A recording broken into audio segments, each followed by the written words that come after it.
Bueno, continuamos en Vladimir a la Una con Francisco Alfaro Pareja.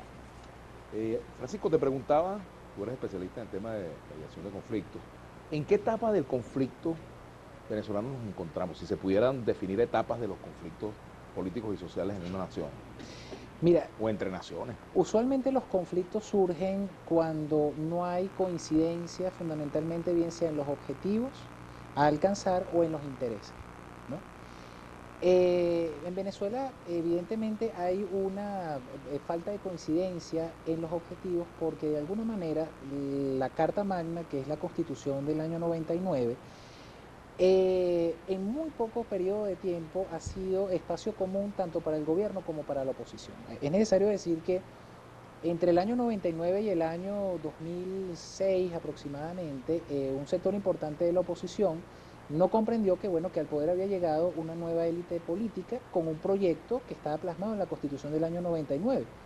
Ahí se intentaron distintas acciones, como por ejemplo pues el paro petrolero, el golpe de Estado del año 2002, después la no participación en las elecciones parlamentarias, y finalmente es en el año 2006 cuando se encausa justamente en la participación en las elecciones presidenciales de ese año, cuando la oposición de algún modo se encamina por el proyecto constitucional. De hecho, Gerardo Blay en algún momento decía que ese terminó siendo finalmente el acuerdo nacional, el proyecto donde hay objetivos e intereses comunes de todos los venezolanos, en el año 2007, cuando a través del referéndum consultivo se refrenda por segunda vez ese documento.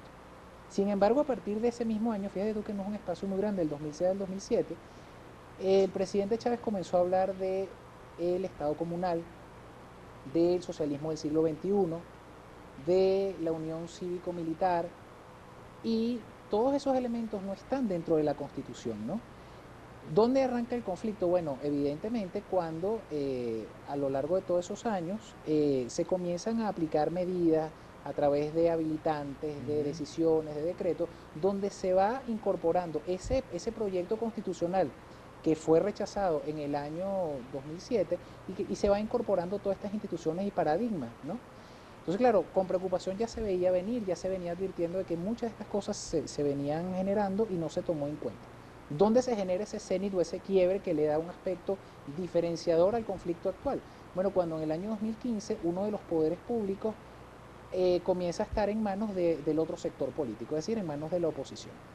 A partir de allí, evidentemente, el conflicto escala a su nivel porque, de alguna manera, mientras hubo mayoría en votación y mayoría en las instituciones de los poderes públicos, este proyecto de socialismo del siglo XXI, que insisto, no está en la Constitución, se pudo ir aplicando progresivamente a pesar de no estar reflejado allí. Y evidentemente esa escalada ha venido subiendo después, porque el año pasado el CNE pues pospuso el tema del referéndum revocatorio, no dando ninguna explicación concreta de, bueno, qué iba a pasar con eso.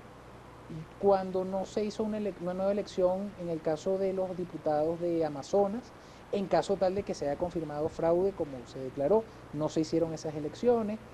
Posteriormente se retrasan las elecciones regionales y evidentemente pues la conflictividad ha ido avanzando. Entonces, claro, la conflictividad en cada uno de los escenarios a nivel mundial ha sido distinto de acuerdo a cada particularidad, pero justamente estamos en estos momentos en una escalada de violencia, aunque el conflicto no es de ahora. Por ejemplo, la fiscal general hablaba en estos días de la ruptura del hilo constitucional por las decisiones o las sentencias 155 y 156. Efectivamente ahí se refleja ruptura del hilo constitucional, pero en todo caso eso no viene ahora, sino que viene más o menos desde el año 2007.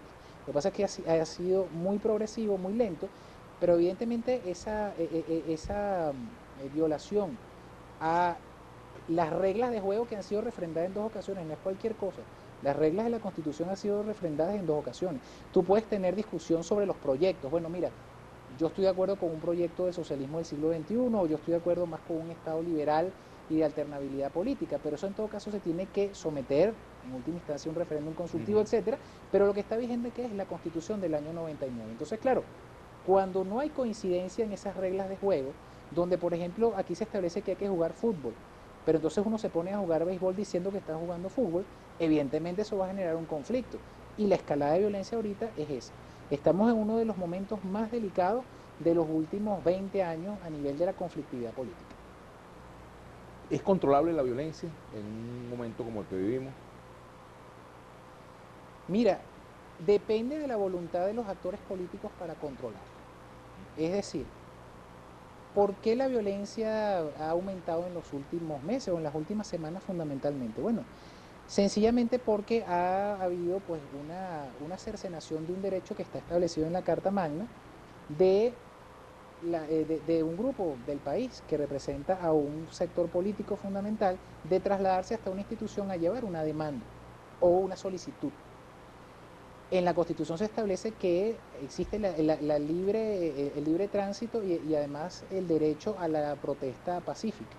Cuando se generan, por ejemplo, contramarchas los mismos días, cuando se territorializa la política, que es uno de los elementos más importantes de la polarización, se generan escenarios como este. Es decir, no puede ser que la ciudad en un sector sea para un grupo y en otro sector sea para el otro. Guetos. Guetos, ¿no? Es decir, que tú territorializas la política. A este sector no entran los de este lado y a este sector no entran los del otro. Eso no puede ser.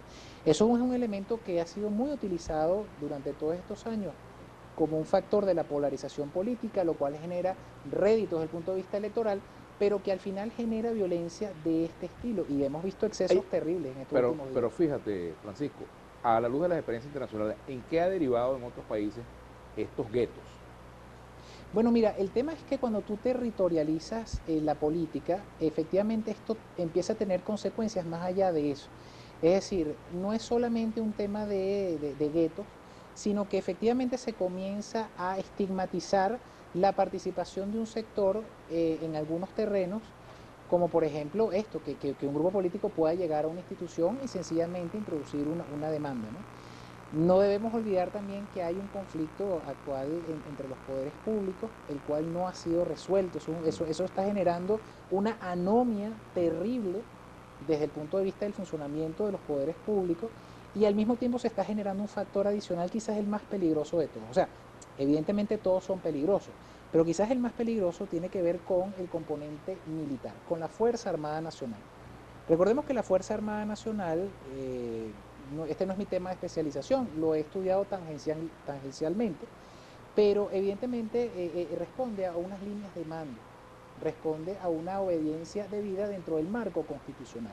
Es uno de los elementos que se está generando ahorita y que está generando un conflicto muy fuerte, es que órdenes por parte de autoridades políticas no necesariamente están enmarcados dentro de la Constitución. El hecho de que se esté produciendo en el país la participación de grupos, por ejemplo, encapuchados, que en distintas regiones del país se les ve a veces con la complacencia de los organismos formales que deben monopolizar el poder, esto evidentemente a lo interno, el componente militar debe estar generando una situación de conflicto importante, porque por un lado tienes la línea de mando y la obediencia debida, pero por otro lado tienes la carta magna, que es la Constitución. Entonces eso es un elemento que hay que tener en cuenta porque eso puede hacer que la violencia incluso se incremente. Aquí hay comentarios en el Twitter, por ejemplo, Verdugo de Dios me dice, @del gato. Vladimir, saludos, deja ya de insistir en el diálogo, no se puede atacar el cáncer con un antialérgico. Dice por aquí, ¿puede pasar aquí en Venezuela una guerra civil como sucedió en España en la época de Franco? Pregunta Alexander Ortiz o comenta. Vamos a la pausa y al regreso Francisco Alfaro